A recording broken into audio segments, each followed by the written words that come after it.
السلام علیکم ورحمۃ اللہ وبرکاتہ۔ علمی مجلس میں آپ سب کا استقبال ہے۔ اور بسم اللہ الرحمن الرحیم وبہ نستعین۔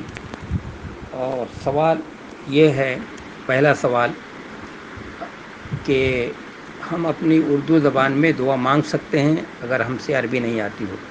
بالکل، آپ اردو زبان میں نہیں، فرانسیسی ہے اور انگریزی جو بھی زبان آپ آتی ہے، اللہ تعالیٰ ہر زبان جانتا ہے، آپ ہر زبان کے اندر دعا کر سکتی ہیں۔ اور اس لیے کہ ہر زبان اللہ کی بنائی ہوئی ہے۔ آپ کو عربی نہیں آتی ہے، عربی میں سب دعائیں نہیں یاد ہیں، اور اپنے مدعا کو آپ اپنی زبان میں کہیں گی، اللہ تعالیٰ جو ہے آپ کی دعا کو سنے گا۔ اور نفل نماز میں سجدے کی حالت میں دعا کرنی چاہیے، اور اس میں آپ اردو میں بھی، عربی میں نہیں کر سکتی ہیں تو آپ اردو میں دعا کریں، اس میں کوئی حرج کی بات نہیں ہے۔ جو لوگ کہتے ہیں اردو میں نہیں کرنا چاہیے، ان کی بات جو ہے وہ صحیح نہیں ہے، سمجھیے نا۔ اس لیے کہ دعا تو نام ہے کس کا؟ دل کی آواز کا، کہ جو ہمارے دل کے اندر جو یہ آواز ہے، جو صدا ہے، وہ صدا ہم اللہ تبارک و تعالیٰ تک اپنی آواز کو پہنچاتے ہیں، اپنی درخواست کو پہنچا رہے ہیں۔ تو اپنی درخواست ہم جس زبان میں بھی پہنچا دیں، جو زبان ہم کو آتی ہے۔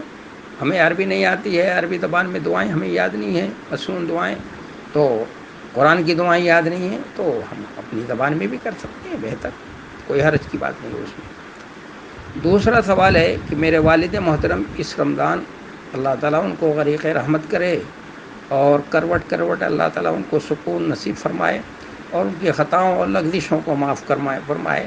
کہہ رہی ہیں کہ میرے والد محترم اس رمضان 25 شب قدر کو اس دار فانی سے کچھ کر گئے، تو کیا رمضان میں شب قدر جیسی رات میں فوت ہونے والوں کے لیے کوئی خوشخبری ہے؟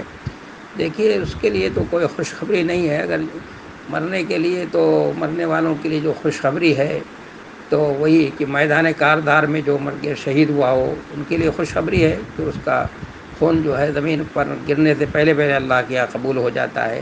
یا اللہ کے رسول صلی اللہ علیہ وسلم نے فرمایا ہے کہ من اراد ان یموت فلیمت فی المدینہ، تو کہ جو مرنا چاہے تو مدینے میں مرنے کی تمنا کرے، تو میں اس کی سفارش کروں گا۔ اس طرح کی باتیں تو آتی ہیں، لیکن یہ کہ جو کوئی رمضان میں یا 25 رمضان کو مل جائے گا تو اس کے لیے انتقال کرے گا، تو اس کے لیے خصوصی بات ہے۔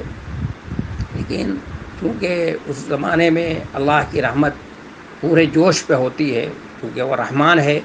رحمان کا مطلب میں نے بتایا تھا کہ اس کی رحمت پورے جوش اور اس میں ہیجانی کیفیت ہوتی ہے، اور رحیم کا مطلب ہوتا ہے کہ وہ اس کی رحمت میں استمرار ہوتا ہے۔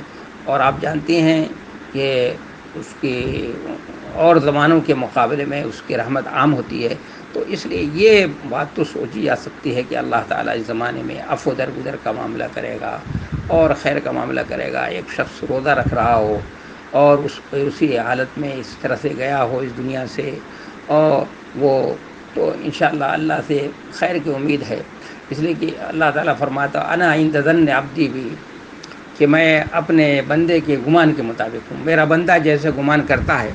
ایک حدیث میں آتا ہے کہ ایک نوجوان کا انتقال ہو رہا تھا، تو آپ صلی اللہ علیہ وسلم نے پوچھا کہ تمہارا اللہ کے بارے میں کیا گمان ہے، تو کیا خیال ہے تمہارا اللہ کے بارے میں؟ تو اس نے کہا کہ میں اللہ کی رحمت کا امیدوار ہوں، اور لیکن اللہ کے ڈر اور پکڑ سے ڈرتا بھی ہوں۔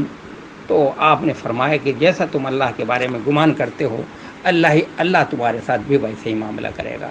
اس لیے ہمیشہ اللہ کے ساتھ ہمیں یہ حسن ظن رکھنا چاہیے کہ میرا خالق اور مالک جو ہے میرے ساتھ عفو درگزر کا معاملہ کرے گا اور میرے ساتھ رحم کا معاملہ کرے گا، تو انشاءاللہ اللہ تبارک و تعالی ہمارے ساتھ رحم و کرم کا بھی معاملہ کرے گا۔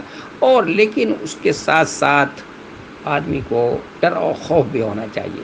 جب تک چلتا ہو، طاقت ہو، زمین پہ چلتا ہو، تو خوف کا پہلو غالب رہنا چاہیے، اس کے رحمت کا پہلو عفو درگزر کا پہلو مغلوب ہونا چاہیے۔ اور جب بستر مرگ پہ پڑ جائے تو اللہ کی عفو درگزر کا پہلو جو ہے غالب آ جائے، اور اس کے خوف کا پہلو مغلوب ہو جانا چاہیے۔ یہ کیفیت مومن کی ہونی چاہیے۔ میں سمجھتا ہوں کہ آپ کے سوال کا جواب ہو گیا ہوگا۔ تیسرا سوال یہ ہے کہ اگر فوت ہونے